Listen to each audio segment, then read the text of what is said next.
Well, let's stick to the U.S. men's national team because, like I said, Mauricio Pochettino is about to take charge of his first game now. Officially, he is going to be taking charge of the two friendlies coming up, but his first competitive fixture as U.S. manager will be in St. Louis, Missouri, and that's the CONCACAF Nations League quarterfinals. We're still waiting to see who the opponent for the USA will be in that clash. It will be determined after this upcoming international break in October. So the USA winning the first three editions of the Nations League as well. They're looking to make it 4 in a row. It's at City Park, Kirk. I've never been to St. Louis. I've never been to Missouri. I've never been to City Park as well. So I want to know, are you cool with it? Because we're talking about starting to get a taste of what the best venues are and what the crowds are like, which haven't been good recently. So sell me St. Louis. Are you cool with it? Here's why I'm not cool with it. The U.S. men's and women's national team, U.S. soccer, their mission statement is to grow the game. You don't grow the game by signing contracts with Major League Soccer clubs and those stadiums to play said games in those stadiums once, twice, 3 times over, and you keep that going. We've seen games in St. Louis for the U.S. men's national team and the U.S. women's national team as of late, and they weren't specifically spectacular crowds.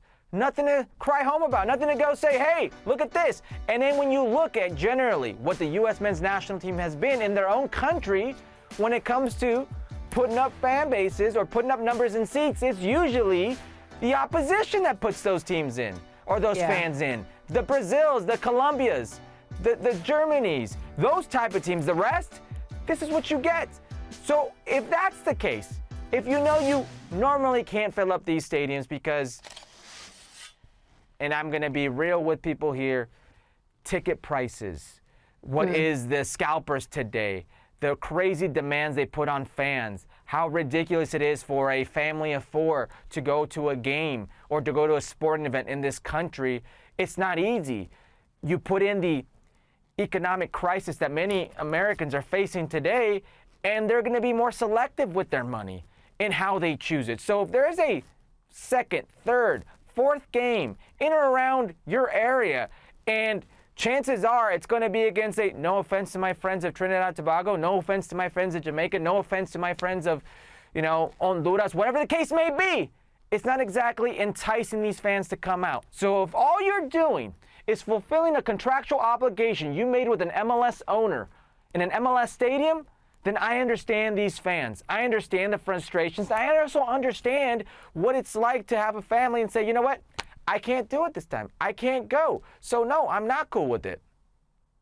Well, Mauricio Pochettino spoke to the history of the city and the stadium and the fact that the U.S. has had some pretty good results in there, including some famous 2-0, which we won't bring up right now. But do you feel that with Poch being there, it may bring people out more? No? No, I really don't. I really don't. I mean, look, so we're going to see an uptick in Austin because that's going to be his first game, right? Yeah. We're going to see that game, there'll be an uptick. We're going to see an uptick for the Mexico fan base that has their own set of issues because it's the U.S. and in a different setting. It's not in Azteca, it's in Guadalajara. So you will see an uptick in interest. And this is what I wish U.S. Soccer would do.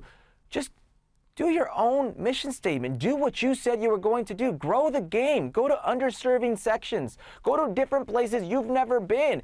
You have places in the Pacific Northwest that maybe you don't go to. You have places in the center of the country that you don't go to. You have places, in different sites that you don't go to. Go there. See what you can tap into. But if you're constantly going to St. Louis, you're constantly going to Cincinnati, you're constantly going to insert said MLS stadium here, and people aren't showing up the first, second, or third time, don't be surprised when they don't show up the fourth time. So Pochettino or not, Pochettino's an amazing coach. I don't know how much of a draw maybe he thinks he is, U.S. Soccer thinks he'll be, or people in general. I don't think Pochettino himself is going to get people in the seats.